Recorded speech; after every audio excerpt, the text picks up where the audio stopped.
Welcome to Anchored at Harbor Park CrossFit, a show dedicated to helping you find enrichment for the other 23 hours of your day outside of the gym. Here's your hosts, Jason, Dave, and Corian. Hey everyone, welcome to Anchored at Harbor Park CrossFit. If you enjoy our episodes, please give us a like and share it with someone you know. Doing so helps us get higher ratings on iTunes and in turn helps more people find our podcast so that we can impact more people's lives.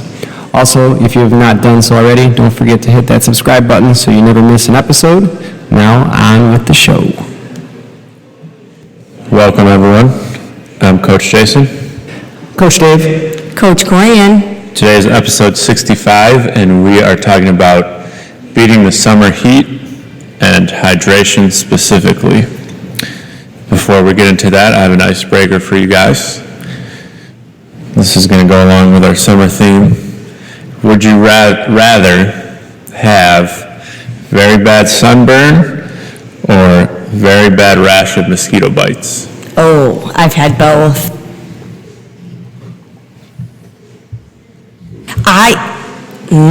I'd rather say sunburn because I feel like for me personally, I know how to get over that hump of being sunburned. It sounds really weird, but if you take a super hot shower or jump in a hot tub, for me it just pulls all the heat out and then I don't hurt anymore. I just might still look red. So I'd rather take a sunburn over mosquito bites. Depends on how bad the sunburn is. You're just saying sunburn, or are you talking third degree? Third degree burns? Not hospitalized, but I've seen my uncle had sunburn so bad his eyes were all swollen. I've had that years ago. Yeah, I don't know. not fun. I'd probably take the sunburn because then that means I was outside enjoying the sun. Yeah. Mosquito bites, you just sit there and itch all day long. Yeah. I've been dealing with mosquito bites for the past weekend, and I can't sleep because of them. Just want to go itch them. And yeah, so I would probably do the sunburn too. Myself, anyways. Yeah, now that it's summer, you wear your sunblock, And wear a hat. and you're off, so you don't get either of these. Yeah, it's been so rainy and humid now. So after 4th of July, I'll have both sunburn and mosquito bites. Yeah, it's definitely been humid right now, and then with all the rain, that just makes these bugs come out, so they're everywhere. I'm enjoying the weather, though. It is hot. The gym's hot. I love it. It's good to kind of be dripping sweat. I haven't been in a long time. Exactly. So speaking of that, kind of goes along with our topic today. Yeah, we're going to talk about not only just beating the summer heat, but specifically hydration. I've been doing a lot of in-body scans lately and just talking to people about hydration. I know a lot of you people know that I have an issue with sweating or not sweating, and I'm dealing with trying to figure that out a lot and how it affects my body and affects my training and my day-to-day activities. And you guys ask me a lot of questions, and some of you say that you sweat a lot, and some people sweat very profusely no matter what they're doing, even in the middle of winter. So let's talk about what that means and why. So those of you who have done your in-body scan, and if you haven't, please come see me. I will gladly do that for you. But when I go over your results for you, your results are always broken down into muscle, body fat, and then your fluid level. And I like to explain to everybody that their fluid level should be 50, if not 60% of their overall body weight. That sounds like a lot, but it's really important because our body is generally made up of 60% of fluid, and then the rest is protein, body fat, and then minerals. So being hydrated does a lot of things for your body. Being hydrated will make sure that fluids are moving around your body properly, make sure that your muscle contractions are good, make sure your joints are lubricated, and make sure that those minerals and all the food that you're eating is getting to where it needs to be. When we're dehydrated, a lot of you will have issues with constipation or being backed up or stomach issues because we don't have the fluid level in our intestines to push the fluids through. It's almost like lubrication, you can think of it as. Yeah, absolutely. And so it's really important that we make sure that we're well hydrated. I feel like I'm going to just go on this tangent for a long time, so you guys can feel free to jump in whenever you want. Should we talk about strategies? Because, I find myself just getting bored of water. And so I always want to go have a Zevia or a Fit Aid or a coffee. One strategy that I've made myself do is, so like in between every non-water drink, I have to drink a blender bottle full of water. Yeah. How do you think that makes you feel? What have you noticed, and how long have you been doing that? It's hard to say, because I've always been really good with water, and then over like the past 3 months, I've just gotten, I don't know if I just don't think to drink anymore, but I just gravitate towards the tastier drinks. I do, like my pee is a little darker than normal. I don't pee as much. So, not as hydrated. I don't think I'm dehydrated. I just don't think I'm as hydrated as I previously. Okay, so some things kind of prompted you, like you saw a decrease in something and were like, what is going on? Oh yeah, I'm not drinking as much as I normally drink. So it wasn't like you were just one day woke up and were like, I'm going to drink a ton more water. Right. Okay. Right. And I think that's really imperative for people to understand, is that not all of our intake is going to be the same. And we're going to go over that a little bit more later. But other things such as coffee, even though coffee is kind of a diuretic, but iced coffees and all that now. Coffees, teas, Zevia, soda, even from your food intake. Like if you're eating stuff like, now that it's summer, a lot of us are eating a lot more watermelon. Rachel just said she went and bought a huge thing of watermelon that's diced up. Mangoes, bananas, all those things have water in them as well. So you're still getting fluid. It's just, where is it coming from? And all of that stuff does count. So it doesn't have to be just strictly water, and I think sometimes people get that mindset.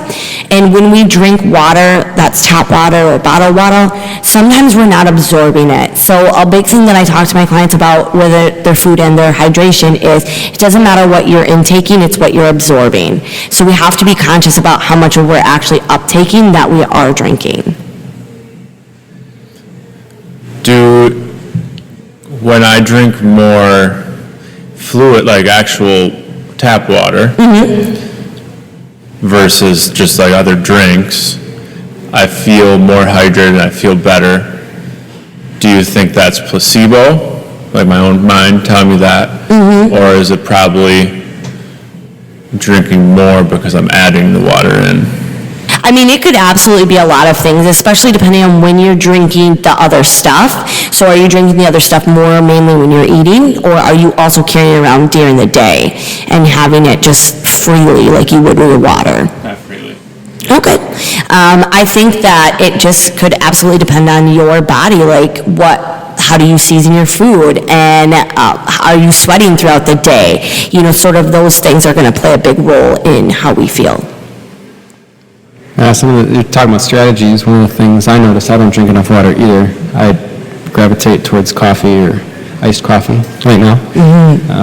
It's just preference for flavor, because water, I don't know. Like sometimes I crave it, but a lot of times I like flavored water or Zevias, like Jay said, and then the other drinks that just quench your thirst, it seems. Water's like, okay, if I really have to have it, but I really don't drink it very often. But one thing I notice is if I have a water bottle with me, I'll drink it. So I've been trying to bring my water bottle with me so I know at least I'm drinking more water, because I know that is one thing that I don't, because I do drink a lot of coffee and teas. I don't have enough water, so.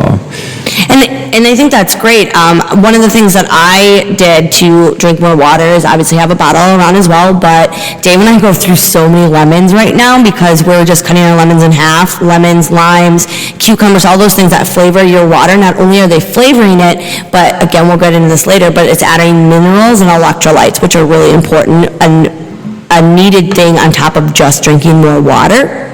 So you can do those things. I know that there's flavor enhancers. We definitely want to be careful on what we use with that and what brand we have versus like the sugars and everything they put in there. But Nun and UN tabs, they have like a whole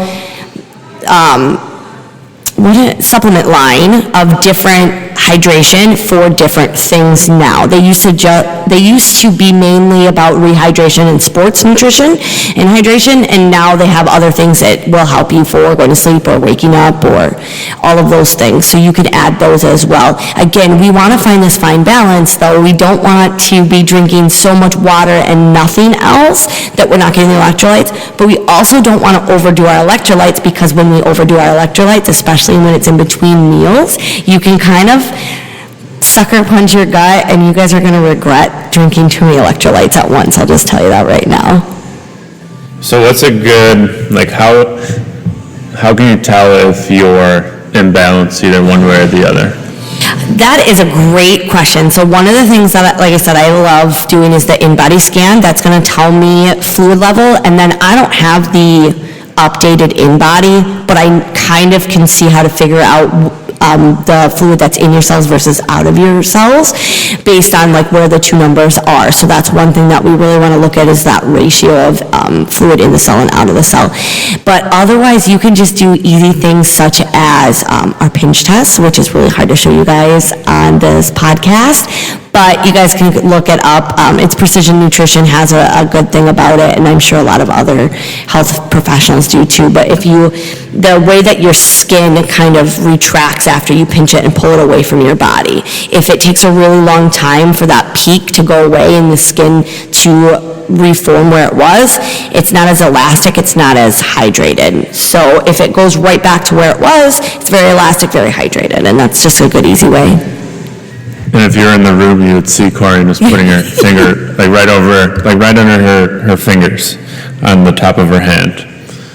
So I personally pinch the back of my hand right at my knuckle, like my middle knuckle. Now we're all doing it. So you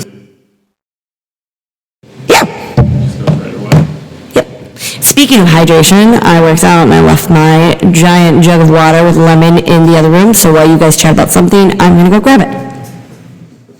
What do we want to talk about? We have 2 minutes. Well, she disappears here.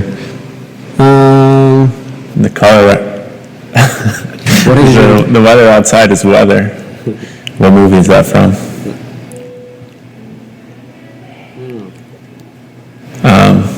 How'd you guys do without me? We're doing bad. We're not doing good. We're quoting a movie, but Jason asked what movie was. It was Paul Rudd. I think it was Role Models.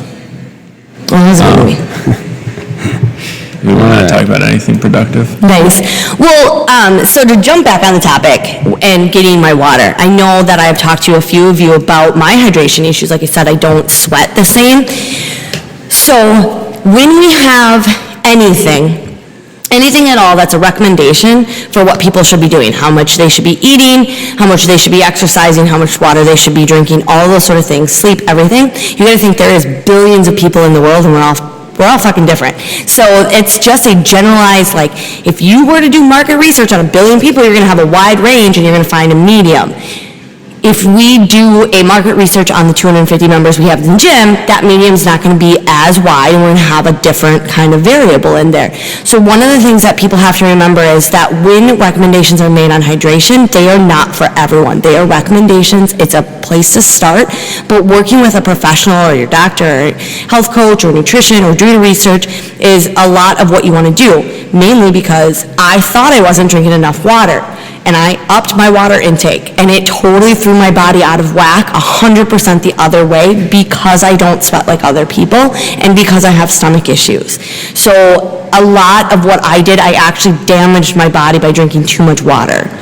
It's weird. Can you explain that? Like, how did you damage it? So I overhydrated. I had way too much fluid in my system and not enough electrolytes.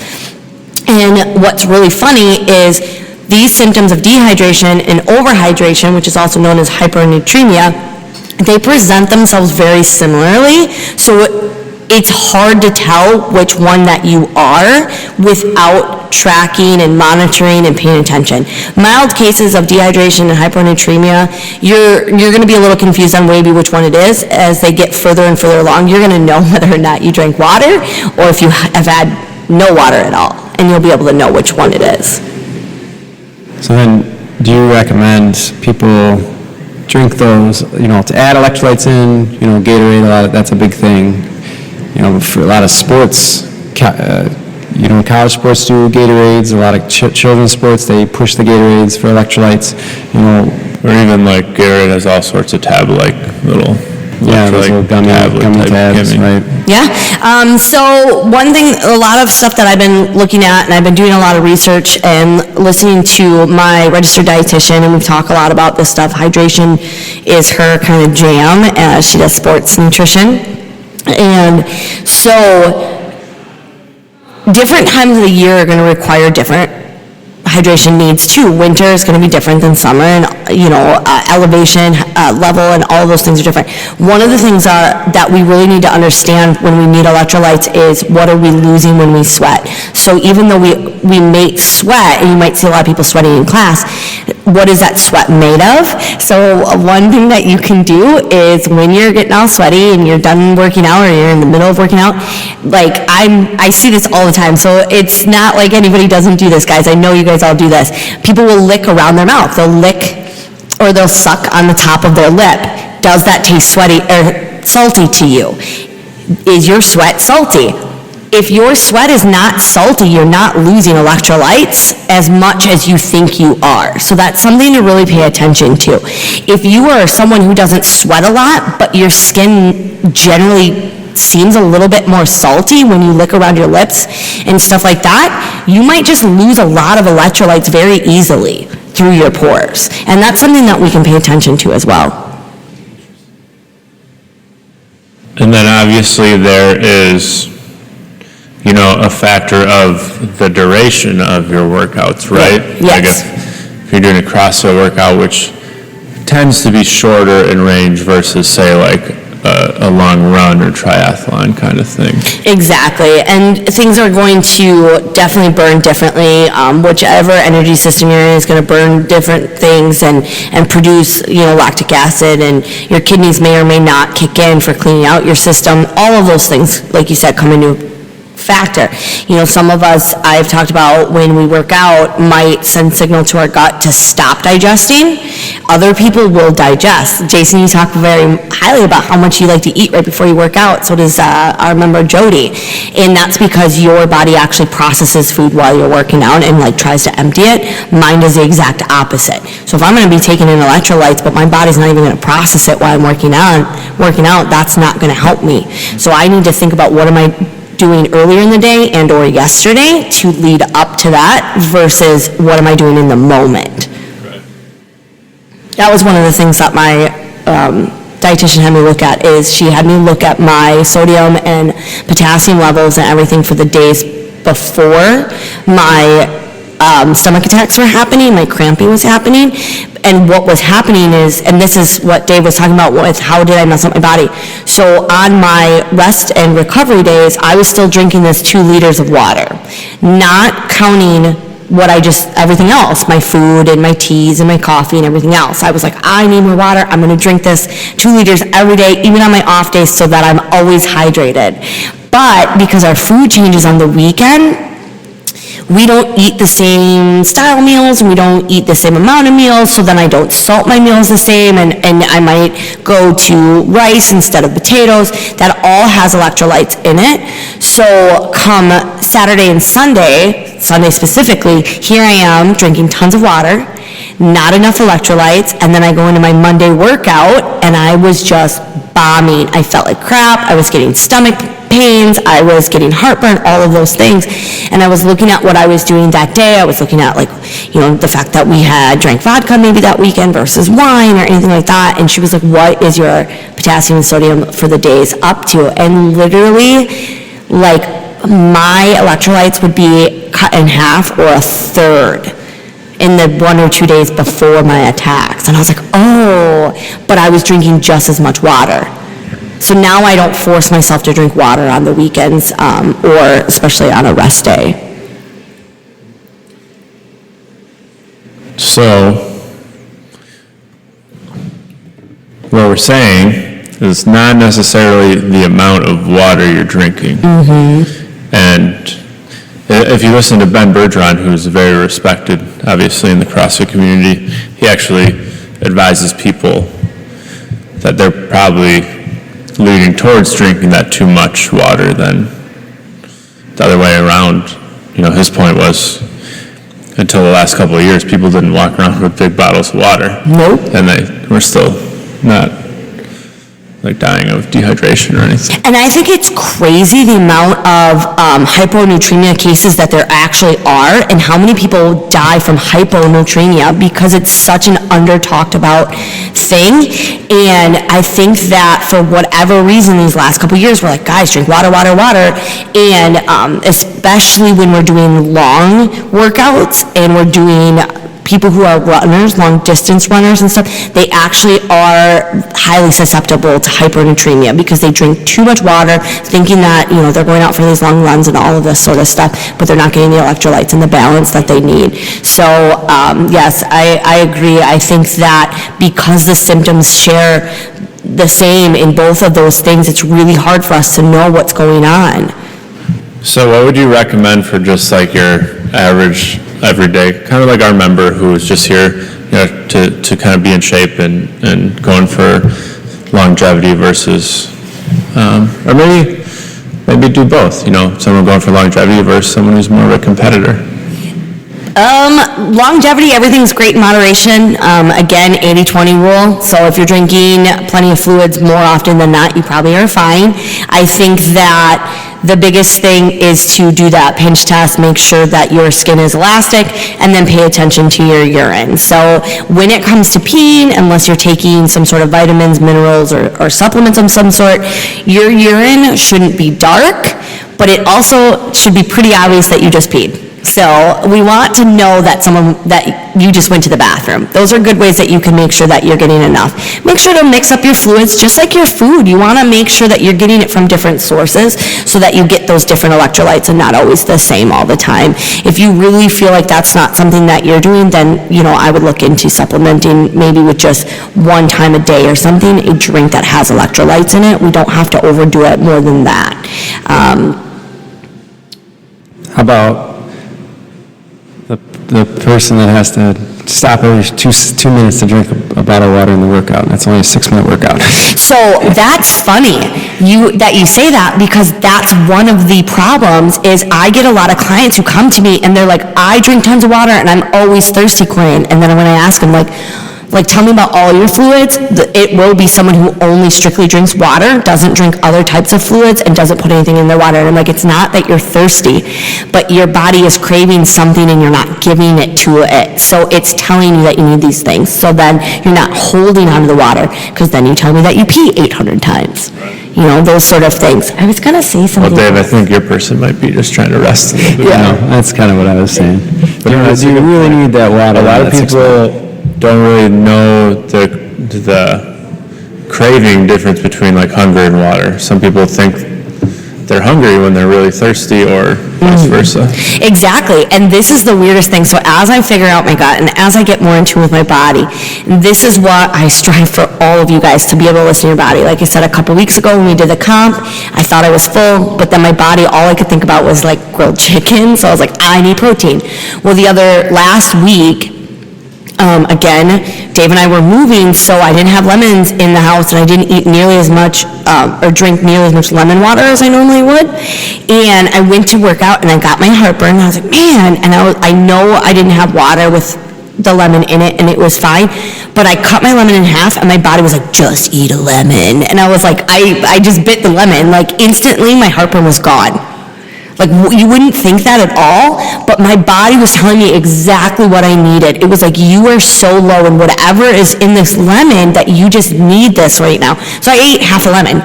It was delicious, and it hit every craving that I possibly needed to at that time. Here's another thing to think about. There's another trick that I picked up. I used to always get up in the middle of the night and pee, which is not a good thing. We don't want interrupted sleep. So figuring out, again, everyone's going to be different, but figuring out what the cutoff time before you go to bed is. So I figured out if I don't drink anything after 8:30, then I don't get up to pee anymore. So that's another trick for you guys. Yeah, and I think all of these things are good things to know, but the problem is that so many people have busy lives and hectic lives. They just go about their day. And so when I ask them questions about things that are going on, like I asked you, how long have you been drinking that water like that? When did you start adding it in more? And all of those sort of things. If we're not paying attention to our daily routines and our schedules, we might think that either A, something has been going on for a lot longer than it was, or B, it hasn't been going on that long. And so those are really important things that we need to start paying attention to in our daily lives. We need to take back like our understanding of what our body needs and what it's doing. And a lot of that is being able to self-reflect daily or weekly or whatever it is that you need, so you know what your body's doing. Because when you come to me and you have these questions, I need more details because we're all different. And I don't want to give you just a generic answer. I had something else really good to say and I don't remember. Oh, other interesting facts about water. I listen to an amazing podcast. It's called Crucial Conversations. So this is one that my dietitian got me on. You can find it on iTunes, and I'm sure on Spotify, I think they are, and she puts all of her show notes on her website, Crucial Conversations. But she is a critical care nurse, and she's working in the health field. She used to be vegan and has since no longer gone about that life, but all of the different things that she thought with nutrition, and now she works with all these different health coaches, and she interviews them for her podcast and stuff like that. But they did a whole bunch of stuff about like water intake and fluid levels and why the celery juice cleanse works for some people and why it doesn't work for others. But one of the biggest things that I also was doing that damaged my body is I have low stomach acid, and one of the biggest things that interrupt our digestion, no matter what, low stomach acid or not, is drinking water, especially cold water, with a meal. So we actually don't want to be drinking water with our meals, and if we are, it should be room temperature, and it shouldn't be cold, because what it does is it dilutes your stomach acid and makes it harder for your body to digest your food and absorb it. And I was doing like everything in this podcast that would ruin your stomach. Interesting. Curious why the temperature would matter. I think because just like our outside cells, when it's cold, it closes your cells. You know, your pores and everything will close in colder temperature to retain heat. I'm making an assumption, they did not state this, that probably affects the gut lining and how the pores open and close. Cool, lots of knowledge bombs on this episode. Anything else? Hope you had your pens and papers out. Or you just listen to it over and over? You guys done? I don't have much more. I think that's it. I think what I want most people to take away, which we didn't even get into the experienced athlete, competitive athlete, the only thing I would say is if you're a competitive athlete, then you really need to be tracking your water intake, your electrolytes, and your food in order to see where things are that 1% that you can change. But if you're just a general population, start roughly with about half your body weight in ounces of water, but then use the pinch test and use your urine to see how you feel. And you know, some of us, I had my 8-week group coaching do it, and some of them found that they were good at like 40% of their body weight in fluid, and other ones, because of the sweat and because of everything that they do, they needed to be about 70% of their body weight, and they were okay with that. So find what works for you, but you got to test out things, guys. Awesome. All right, well, I think we're going to wrap it up. Remember, guys, if you enjoyed this episode, please remember to share it with someone you know. Give us a 5-star review, and remember to subscribe to our channel so you never miss an episode. Stay classy, Harbor Park. See you guys. Bye. Thanks for listening to Anchored at Harbor Park CrossFit. If you would like further information about our programs, visit www.harborparkcrossfit.com. We hope you'll tune in next time.